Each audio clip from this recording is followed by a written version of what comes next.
This year India is going to grow at 4.5%. Next year India is going to grow at 4%. Now that's the kind of scenario that he painted, which is again about the uncertainties, and we don't know which kind of times we live in. Having said that, what is the projection for 2050? Most of the economists agree that by 2050, China would have overtaken US economy, and China, India, and US will be the largest three economies in the world in that order. This is on the back of burgeoning middle class, the Indian enterprise, as well as youth, which is going to be a very sizable number by 2050. If we go back in history and look at how has world economy panned out, if you look at 1820, 60 to 70% of world economy was between China and India. It took just 100 years for US to grow tenfold and capture almost 25% of world economy. Having done that, if you look at the next slice that I did here, was around mid-1970s to 2008, which is about 40 years. China has grown 3 times in terms of percentage of world economy in that time frame. So there is no reason why by 2050 we shouldn't be growing 3 times too, especially given on the back of youth, enterprise, and burgeoning middle class. Now, so what are the 3 points that I was making? The 3 points I was making was, 1, there is an uncertainty. Second, there is an interconnected world. And third, there are some great opportunities that are there in front of us. Therefore, there are 2 inescapable truths for us. One is, all companies need to deal with the dichotomy of short-term challenges and long-term opportunities. If India is going to grow and beat multiple times of the economy that it's sitting today, then what are the business opportunities that are staring us in the face? That's something that we need to be cognizant of, even in these uncertain times. And second, leaders need to deal with uncertainty and need to connect the dots in an interconnected world. I was with Chanda Kochar, a chairperson for ICICI, and one of the things that I asked her in my meeting with her was, what is one trait that you think future leaders in India will need to have? And her point was, what she said was, future leaders in India will need to have the capability of connecting the dots. What is happening in Greece and what is happening in Italy? How is it impacting my branch in Bandra? How is it going to impact my customers in Bandra? That's what she says, is the ability to be able to connect that dot is very, very critical. And I think that's a lot to do with global leaders. So, having said that, who is a global leader?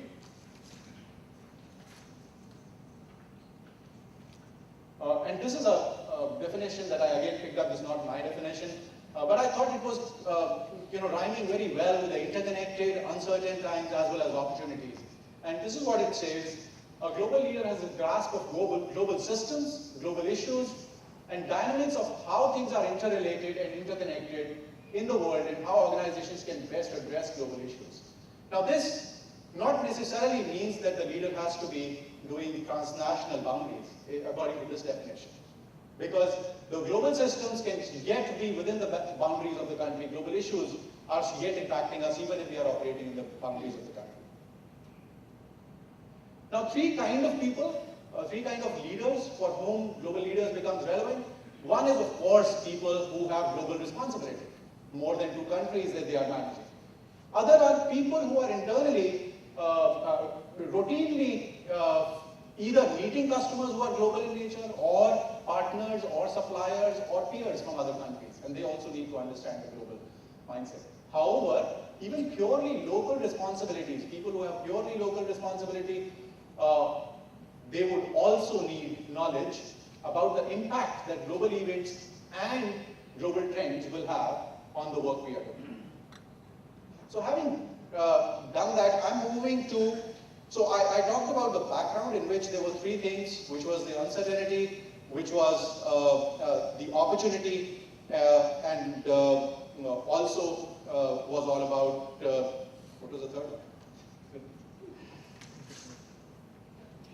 interconnects. So interconnects, uncertainty, and opportunities. I talked about that as a backdrop. Now in that backdrop, what are top companies doing differently? And there are three things again I will share with you. Now my objective is to share with you what are the trends. And then at the end of it, if there is one thing that you can take home and execute in your organizations, that would be great. So also I am taking some big names here. I am sharing these stories of some big corporations. However, I want to stop here and share a small anecdote again before I proceed, and want you all to share with me how many of you have heard of Andy Murray? Okay, Roger Federer.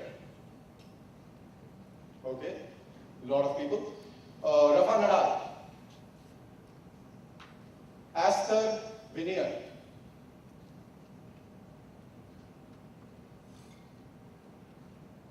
Astor is a wheelchair tennis player who recently at London Olympics, Paralympics, won the 4th Olympic title. She's been the reigning #1 champion in tennis for the last 13 years and has won 470 consecutive matches without losing. In the history of the sports world, she's only second to Jamshed Khan, who's won more number of matches at a stretch. My point is that learnings can come from varied sources, and you don't need to be a known personality for learnings. And actually, each one of you have learnings within you, and each one of the people that you are working with in your organizations have learnings within you. And so, great thoughts come from everywhere. However, I'm just sharing some of those stories because then you are able to relate to those names and those corporations. And I'm sure a lot of stuff you are doing in your organizations that we can all learn from. Now, so the first question that I'm going to answer, what top companies are doing differently, is top companies incorporate global competencies into leadership DNA. That's the first point. The second point is unrelenting focus on talent identification. One, so global competencies are defined, and in that, what is important from global point of view is defined. Second, who are the people who have those global competencies? A very, very relentless talent identification is done. And finally, there is customized global learning. So global learning is not about doing one session or two sessions. It's about customized global learning over a period of time. So I'm going to talk about those three things. The first one is global leadership DNA. What I did was I looked at varied industries, and there were four industries I looked at, four companies I looked at: large Indian IT company, large Indian IT consulting firm, global research organization, and a large Indian conglomerate, and said, from a global leader point of view, what are the competencies that they have defined? And I put that together for all these four companies. Now, what emerged was that there are three things that are important for growing and grooming global leaders. Global mindset is one. And what I discussed a little while earlier, out of the three things, which of that connects to this? The opportunities part. We must be able to see what are the opportunities that are lying in front of us. So long-term opportunities that lie in front of us. 3 times growth in next 3 decades. What is the kind of opportunity that is going to give us? Managing differences. So we talked about interconnected world. And if it's going to be an interconnected world, there are going to be differences. And our ability to be able to manage those differences is what is going to create great leaders, global leaders. And finally, continuous change, we said, is the only constant, and therefore redefining self. In an uncertain time, continuous change is what is going to happen in the environment. We said uncertain times, that's what our topic is. If it is uncertain times, continuous change is the only constant, and therefore very important that we are constantly redefining ourselves. So intuitively, it looks as though this is what we need to be doing, and research actually shows that the companies are going this path to develop great leaders. So therefore, what I'm offering is that the framework of, if you want to develop great global leaders, then the framework of that is creating a global mindset, which means understanding dynamic global conditions, economic, social, political, and all of that, including the uncertainty, etc. And then managing differences, the cultural differences, and therefore how do you operate in different diverse cultures. And finally, ability to adopt new attitudes and styles in this constantly changing world. So these are the three things that come to mind. I want to share some stories around what comes to my mind around global mindset.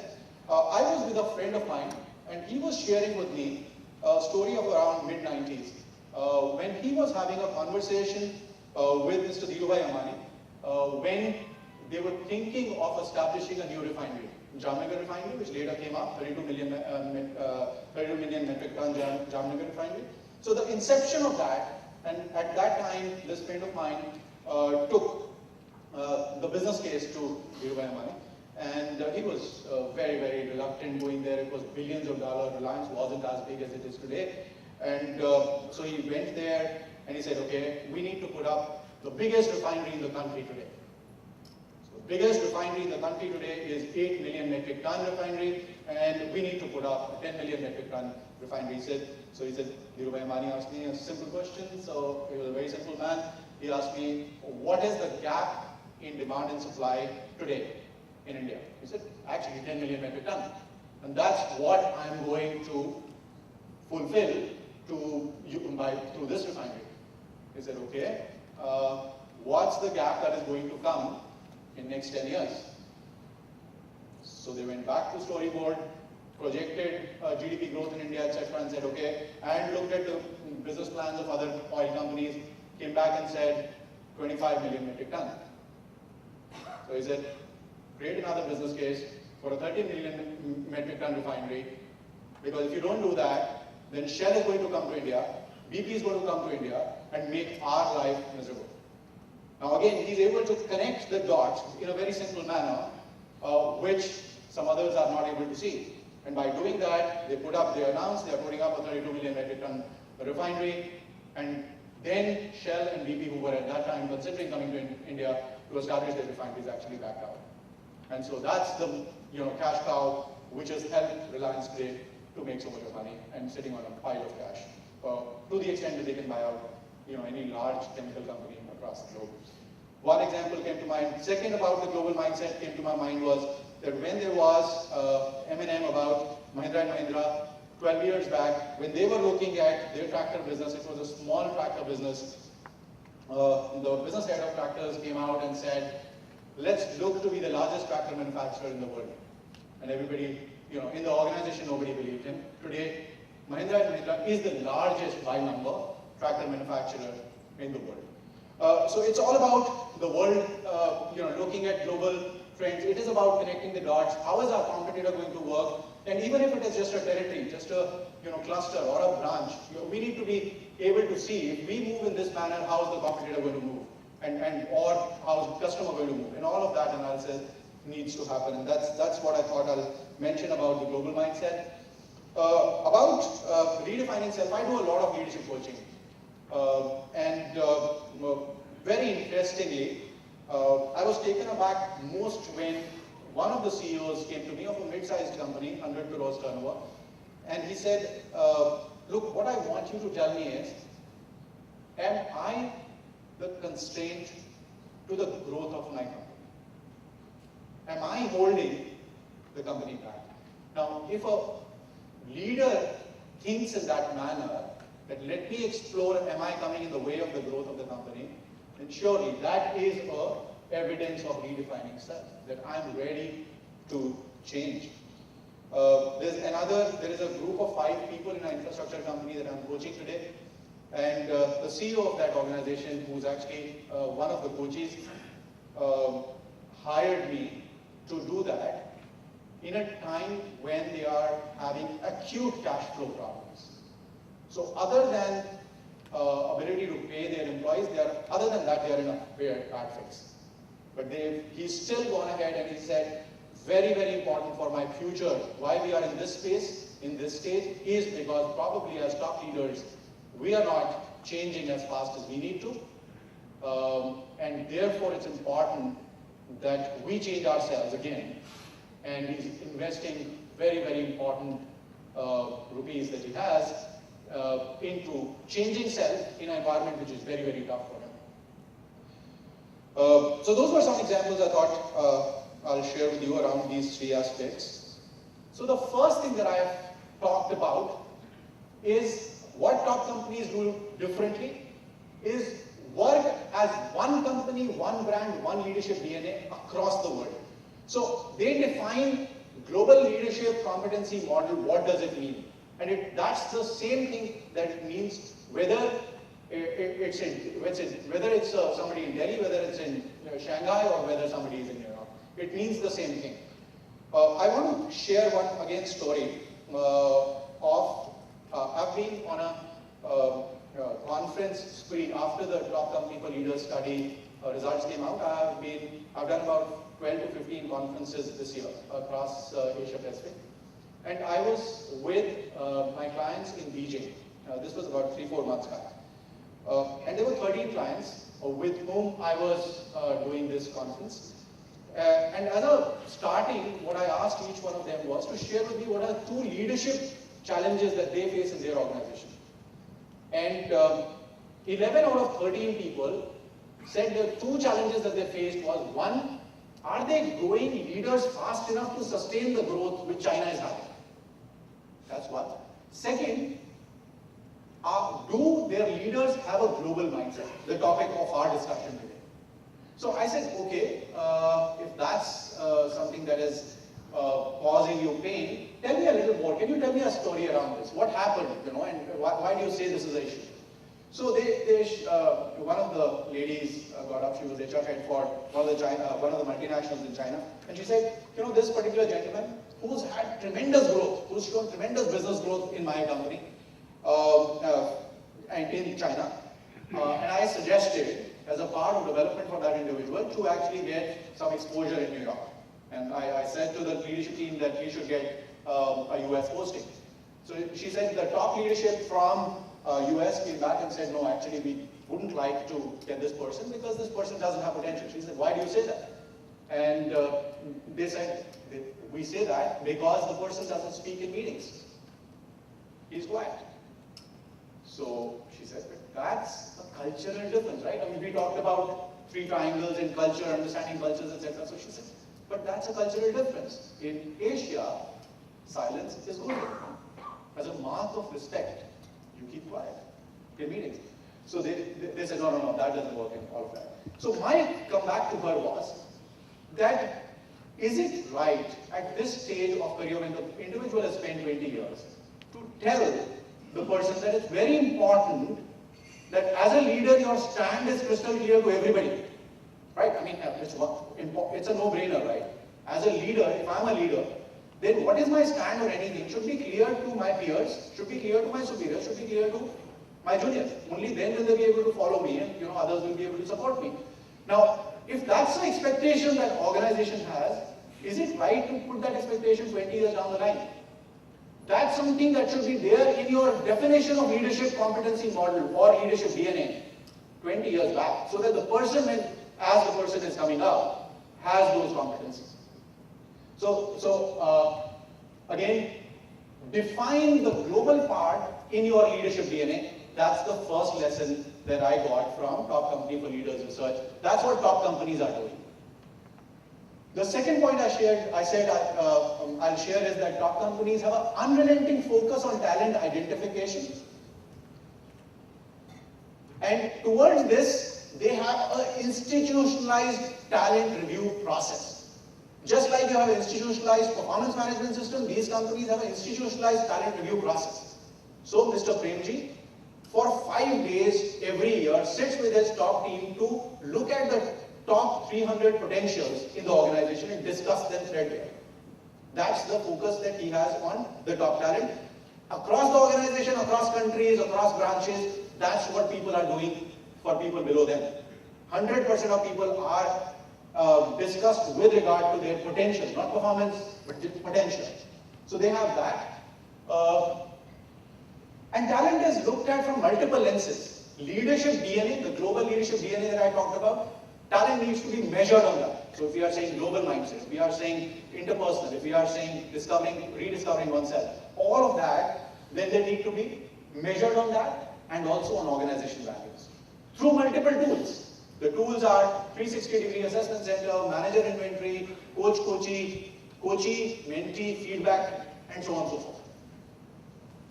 And finally, the third thing that I see is that leaders are getting younger and you are starting to develop future leaders much earlier than what they used to do. And that example I shared with you of BJing, how can you hold the person responsible now and do that?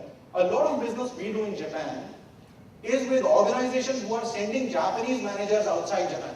And there are training programs that we do, which are 2-day programs, 5-day programs, to give them, quickly all the tricks of the trade of how to be a global leader. Does it work? Maybe 20–30%. There is no solution other than the fact that you need to start young with people, especially when we are talking about global leaders. So what have I talked about so far? One leadership DNA across the world, and second, catch them young. Identify potential talent in early years, very important. Having said that, the third one is how do you develop people through global learning opportunities? And again, here what I'd like to say is Top Company for Leaders shows that no longer can you have classroom 200 people, leadership development used to mean earlier times, get 200 of my leaders into a room, get a leadership guru, let him speak for 2 days, and that's leadership development. No longer. It's customized learning experience. One-to-one learning experience is what is very critical. Mentoring, huge use of mentoring by top companies, huge use of coaching by top companies, huge use of exposure to senior leadership, and that's something that is being done by many, many organizations. I'm working with one of the top company for leaders who run at the global level. I'm working with them to create 100 coaches in the organization. So those people will be internal coaches, and I'm working with them to do that. I was with Pradeep Kumar, who's this group HR head for Wipro, and I was talking to him and I was saying, you've told me a lot about processes that are there,